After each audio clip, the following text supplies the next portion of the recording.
Hello friends, next topic is conditions for obtaining well-defined and steady interference pattern. Well-defined आणि steady interference pattern मिळवण्यासाठी आपल्याला काही conditions लागणार आहेत. त्या कंडिशन्स काय आहेत ते आपण या व्हिडिओमध्ये पाहणार आहोत. The following conditions have to be satisfied for the interference pattern. कसा पॅटर्न पाहिजे interference pattern? To be steady and clearly visible. Interference pattern कसा असायला पाहिजे? स्टेडी आणि क्लिअरली व्हिजिबल, म्हणजे त्याचे जे बँड्स आहेत डार्क आणि ब्राईट ब्रँच किंवा फ्रेंजेस ते आपल्याला क्लिअरली दिसल्या पाहिजेत, आयडेंटिफाय करता आल्या पाहिजेत. मग सो खाली दिल्याप्रमाणे ते आहेत. So some of these have the already been mention above. वरती आपण काही आहेत त्या पाहिलेल्याच आहेत.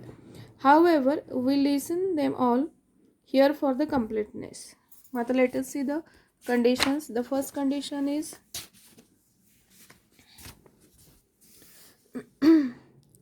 the two sources of the light should be coherent. जे लाईटचे सोर्स आहेत ते कसे असायला पाहिजेत? कोहेरंट असायला पाहिजेत. आणि दिस इज द इसेन्शियल कंडिशन.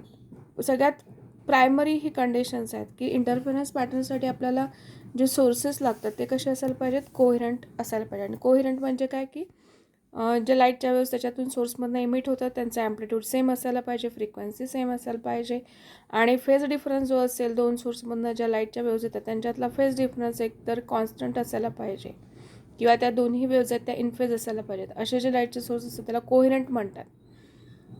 मग this is the essential condition for getting sustained interference pattern. As we have seen waves emitted by the two coherent sources are always in phase. त्या इन फेजमध्येच असतात or have the same phase or constant phase difference between them at all the times. हे आपण पाहिलेलंच आहे. If the phases and phase difference vary with the time. आता ते constant असेल तर काय प्रश्न नाही, आपल्याला वेल डिफाईन आणि सस्टेन इंटरफेरन्स पॅटर्न मिळेल.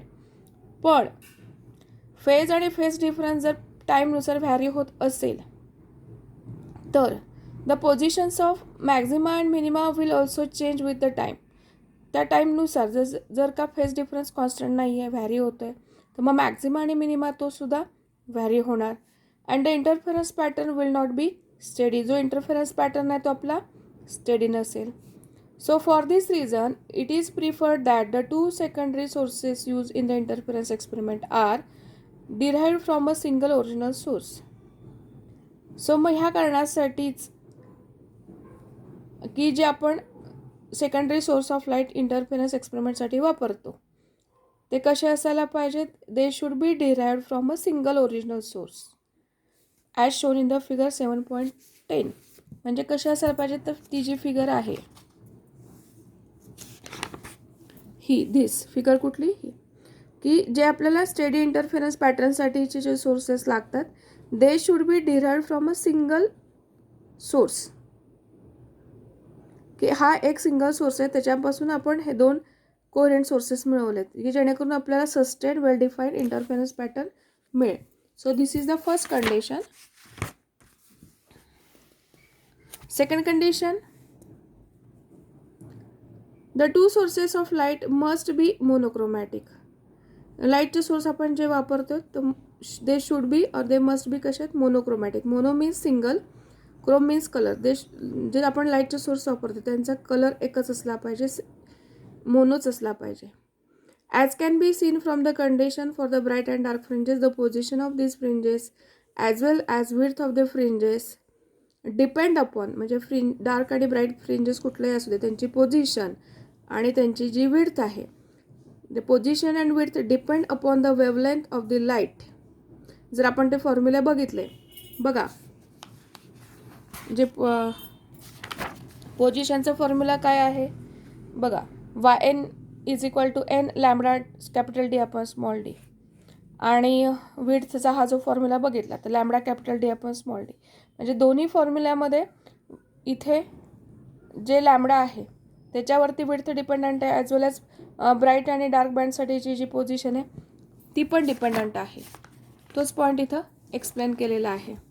So position of the dark and bright fringe as well as width depend upon the wavelength of the light and fringes of the different colors are not coincident.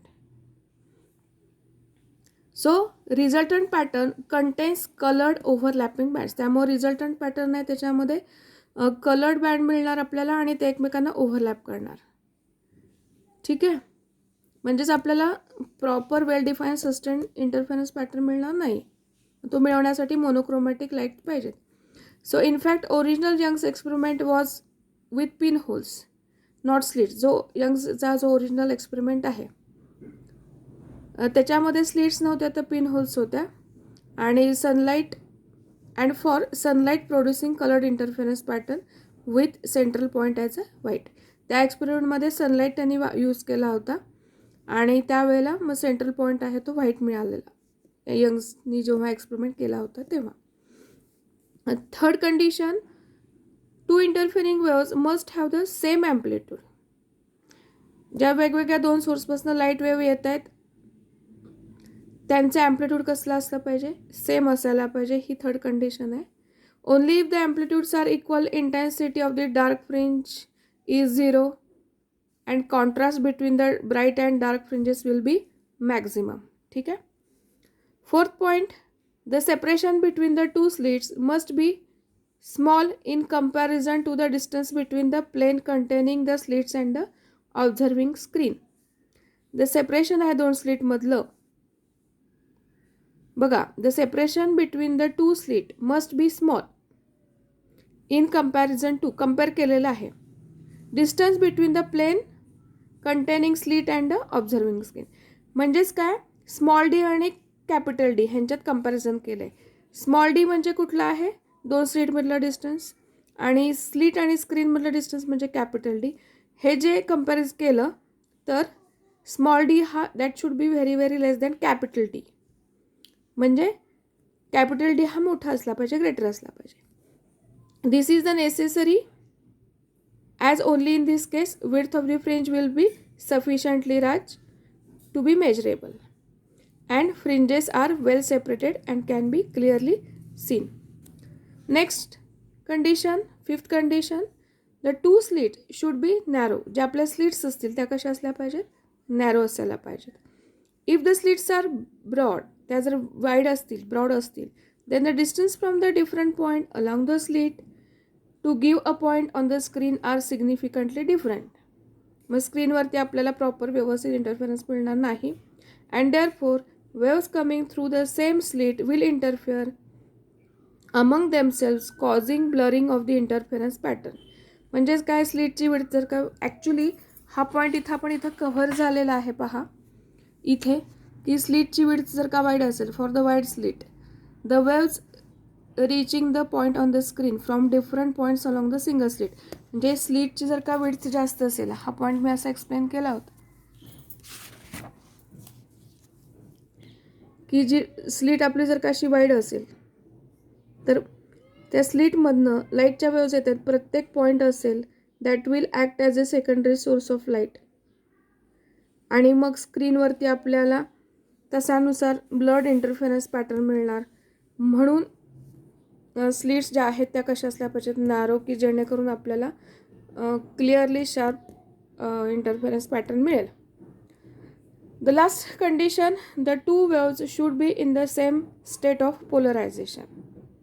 की पोलरायझेशनची state ही same असली पाहिजे दोन्ही वेव्सच्या बाबतीत. आणि ही case फक्त this is necessary only if polarized light is used. ह्या एक्सपेरिमेंटमध्ये जर आपण पोलरायझड लाईट यूज केली तरच ही कंडिशन अप्लाय होते आणि दोन्ही वेव्स आहेत त्यांची जी स्टेट आहे ती सेम असायला पाहिजे. आणि असं का असायला पाहिजे, that explanation of this condition is beyond the scope of this book. ठीक आहे. So these are the 6 conditions. कशाच्या कंडिशन्स आहेत, conditions for obtaining well defined and steady interference pattern. Any suggestions, please comment in the box. Thank you.